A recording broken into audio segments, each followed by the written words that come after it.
Here's your WNEM TV5 news update. Good evening, everyone. I'm Raven Bloom. Here's a look at the top stories we're following tonight. Genesee County Sheriff Chris Swanson thanking the community of people who came together for the search of Taj Evans. The missing girl's body was recovered this morning at Ballinger Bridge behind McLaren Flint. Crews from across the state came to mid-Michigan to help in the search up and down the Flint River in whatever way they could. Flint police are working closely with the Evans family.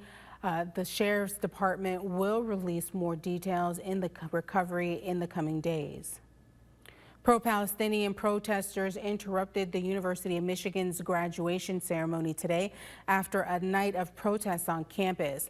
Footage posted to X shows a line of protesters bringing Palestinian flags and signs down an aisle in Michigan Stadium, while the 78th Secretary of the Navy, Carl Del Toro, spoke at the ceremony. At one point, he mentioned the ROTC, saying they will protect the freedoms Americans cherish, including the right to protest peacefully. Police and university officials moved the protesters to the back of the field, where they continued to chant as the ceremony carried on. Today is International Firefighters Day, and this morning the Grand Blanc Township Fire Department welcomed everyone out to become a firefighter for a day. They exchanged their uniforms for race gear and boots for running shoes. The Firefighters for a Day 5K run and walk took place at Bicentennial Park in Grand Blanc. The event also celebrated the fire department's 100 years of service. All proceeds from the run will go to the C.S. Mott Children's Hospital Injury Prevention Program, which runs completely on donations and grants. Now here's Diane with a look at your first alert forecast. We are going to be watching for some rain showers tonight. As we go into your evening, we'll have just enough of the right ingredients to where just a couple of showers are going to pop up. So we'll run that chance for the rest of your Saturday night, and maybe even a few thunderstorms can develop. As far as severe weather, that is not expected.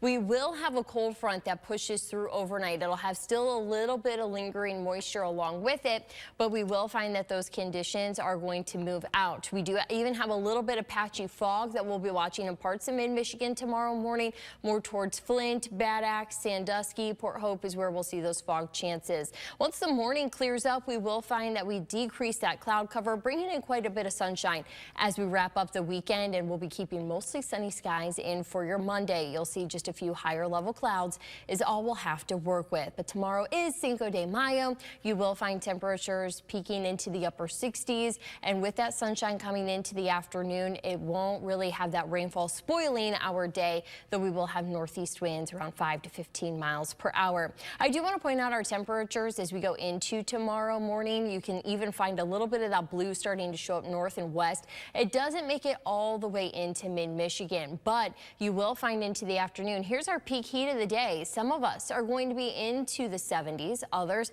mid-60s, into the lower 60s. So it really depends where you're spending your afternoon. So though we have that high set at 68 tomorrow, just be mindful that you may be more towards those mid-60s or even getting into the 70s, depending where you're enjoying your Sunday afternoon. As we go into Monday morning, though, we will find that our temperatures try to rebound. As far as your first alert 7-day forecast, we have 60s and 70s, but we do see a little more of a cooler trend as we go into about a week from now. We do have quite a bit of rain chances, though, for next week, so make sure you stay updated on air, online, and on the TV5 First Alert Weather app. Remember to tune into WNEM TV5 on air and online 24/7 for the latest news, weather, and information.